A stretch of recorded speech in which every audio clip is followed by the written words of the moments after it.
পূজা অৰ্চনাৰ বাবে আনুষ্ঠানিকতাভাৱে মুকলি কৰিম আৰু এই মূল মণ্ডপ উদ্বোধন বা উন্মোচন হোৱাৰ পিছতে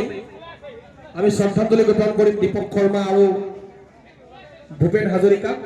যেহেতু আজিৰ এই পবিত্ৰ দিনটোতে ডক্টৰ ভূপেন হাজৰিকাই অনন্ত ধামলৈ গতি কৰিছিল গতিকে এই ভূপেন হাজৰিকাৰ পবিত্ৰ মৃত্যু তিথিটো আমি আজিৰ এই ৰাস উদযাপন সমিতিয়ে তেখেতক স্মৰণ জনোৱাৰ বাবে আমি বন্তি প্ৰজ্বলনৰ দিহা কৰিছোঁ আৰু তেখেতৰ প্ৰতিচ্ছবিত বন্তি প্ৰজ্বলন কৰাৰ লগে লগে আমি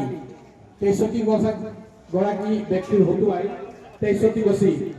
আমি বন্তি প্ৰজ্বলনৰ যি দিহা কৰিছোঁ আয়োজন কৰিছোঁ বিশিষ্ট ব্যক্তিৰ হতুৱাই আমি 65 গছি বন্তি আমি প্ৰজ্বলন কৰিম আৰু 65 গছি বন্তি প্ৰজ্বলন কৰাৰ লগে লগে ডক্টৰ ভূপেন হাজৰিকাৰ মানুহে মানুহৰ বাবে গীতটো বাজি উঠিব আৰু আমি সকলোৱে একেলগে তাক সহযোগ কৰিম আৰু সেই অনুষ্ঠানটোৰ পিছতে মৰমৰ শিল্পী আমাৰ প্ৰাণৰ মানুহজন আজি 40 দিনৰ বেছি হৈ গ'ল জুবিন গাৰ্গৰ প্ৰতিচ্ছবি ঈশ্বৰ পুত্ৰ যিহেতু শ্ৰীকৃষ্ণৰ মূল মণ্ডপৰ বাওঁফালে তেখেতক আমি স্থাপন কৰিছোঁ আৰু তেখেতকো আমি স্মৰণ আৰু তথা মৰম জনাবলৈ এক বিশেষ পৰিৱেশত তেখেতক আমি উপস্থাপন কৰিবলৈ চেষ্টা কৰিছোঁ আৰু এই জুবিন গাৰ্গৰ যিটো বেদী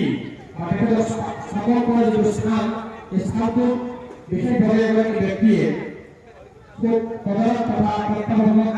তেখেতৰ নিৰ্দেশনাৰে কামখিনি হৈ আছে কাৰ্যসূচী বা বন্তি প্ৰজ্বলন কাৰ্যসূচীৰ পিছতে ইয়াত উপস্থিত থকা